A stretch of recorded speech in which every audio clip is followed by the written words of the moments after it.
కేవలం 3 అక్షరాలు. అవును, మూడే అక్షరాలు ఒకరి ప్రాణాన్ని కాపాడగలవంటే నమ్ముతారా? స్ట్రోక్ వచ్చినప్పుడు నిజంగా ప్రతి క్షణం, ప్రతి సెకండు చాలా విలువైనది.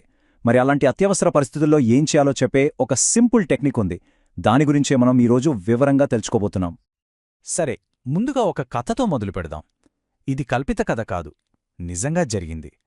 మనలో ఎవరైనా సరే చాలా తేలిగ్గా చేసే ఒక చిన్న పొరపాటు ఎంత పెద్ద విషాదానికి దారితీస్తుందో ఈ కథ మన కళ్లకు కట్టినట్టు చూపిస్తుంది.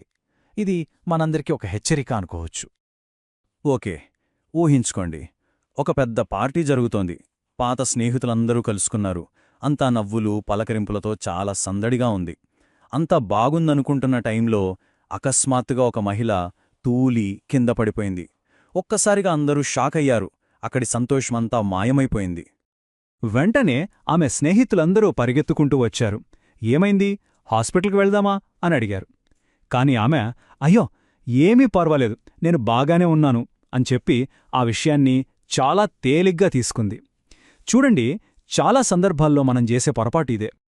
ఆమె అలా చెప్పేసరికి అక్కడున్నవాళ్లందరూ కూడా, అవున్లే, కొత్త చెప్పులేసుకుంది కదా, అందుకే జారిపడి ఉంటుంది అని వాళ్లకు వాళ్లే సర్ది చెప్పుకున్నారు.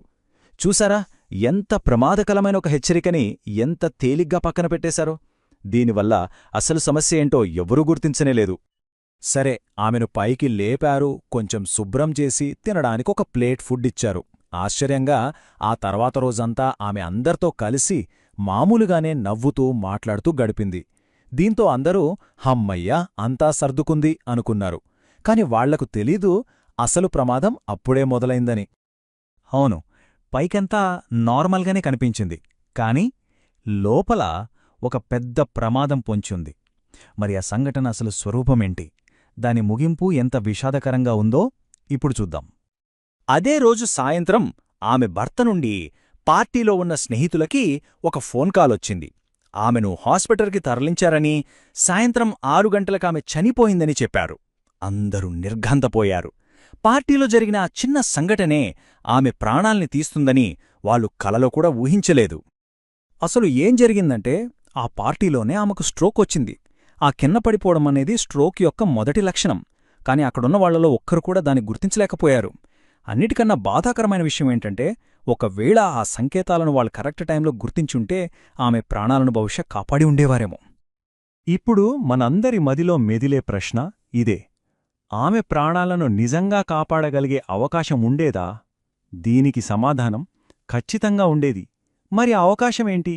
ఈ కథ నుండి మనం నేర్చుకోవాల్సిన ఆ పరిష్కారమేంటో ఇప్పుడు తెలుసుకుందాం. చూడండి, న్యూరోసర్జన్లు ఏం చెప్తారంటే, స్ట్రోక్ వచ్చిన తర్వాత మొదటి 3 గంటల సమయం చాలా చాలా కీలకం. దాన్ని గోల్డెన్ అవర్స్ అని కూడా అంటారు. ఎందుకంటే ఈ సమయంలో గనక ట్రీట్మెంట్ అందిస్తే బ్రెయిన్కి జరిగే డ్యామేజ్ని చాలా వరకు తగ్గించొచ్చు. పేషెంట్ పూర్తిగా కోలుకునే అవకాశాలు కూడా చాలా ఎక్కువగా ఉంటాయి. అందుకే స్ట్రోక్ని ఎంత త్వరగా గుర్తిస్తే అంత మంచిది. సరే, స్ట్రోక్ని త్వరగా గుర్తించడం ముఖ్యమంటున్నాం, కానీ ఎలా గుర్తించాలి? దానికోసమే ఒక చాలా సింపుల్ టెక్నిక్ ఉంది. ఎవరైనా సరే చాలా తేలిగ్గా గుర్తుపెట్టుకోవచ్చు. అదే STR పద్ధతి.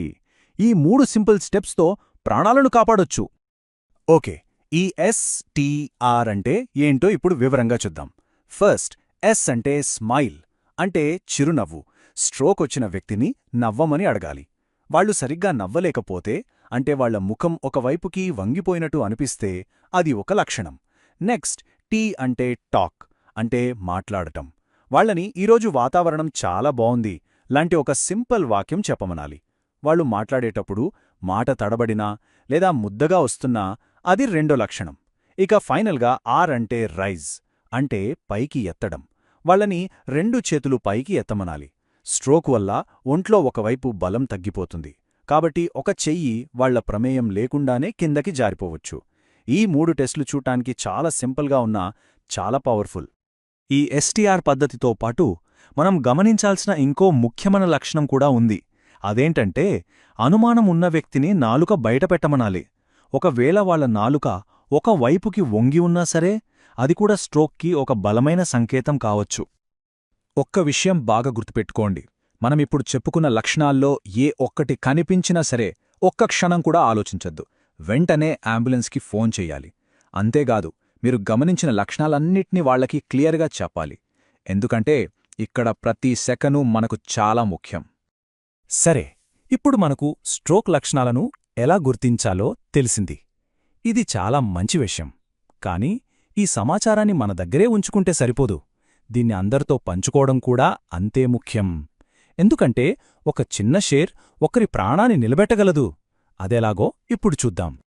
ఒక ఫేమస్ కార్డియాలజిస్ట్ ఒక మాట చెప్పారు. అదేంటంటే, ఈ సమాచారాన్ని మీరు కనీసం ఒక 10 మందికి ఫార్వర్డ్ చేస్తే దానివల్ల ఒక్క ప్రాణాన్ని అయినా కాపాడగలుగుతారు అని. ఒక్కసారి ఆలోచించండి. ఎంత సింపుల్గా అనిపిస్తోంది, కాని ఎంత పవర్ఫుల్ మాట ఇది. ఈ ముఖ్యమైన విషయాన్ని అందరి దృష్టికి తీసుకురావాలని నేను నా వంతు ప్రయత్నం చేశాను. ఇప్పుడు దీన్ని మరింతమందికి, ముఖ్యంగా మీ కుటుంబ సభ్యులకి, స్నేహితులకి చేరవేయాల్సిన బాధ్యత మనందరిపైనా ఉంది. గుర్తుంచుకోండి, ఇది కేవలం ఒక మెసేజ్ ఫార్వర్డ్ చేయడం కాదు, అవసరమైనప్పుడు ఒక ప్రాణాన్ని కాపాడే ఒక గొప్ప అవకాశం. చివరగా ఒక మంచి మాటతో ముగిద్దాం. మనం ఎవరికైనా ఒక గులాబీ పువ్విస్తే ఆ పువ్వు వాసన మన చేతికి కూడా అంటుకుంటుంది కదా. ఈ జ్ఞానాన్ని పంచుకోవడం కూడా అచ్చం అలాంటిదే. మనం చేసి ఈ చిన్న మంచి పని, దాని ప్రభావం మన జీవితంలో కూడా ఉంటుంది. జాగ్రత్తగా ఉండండి, ఆరోగ్యంగా ఉండండి.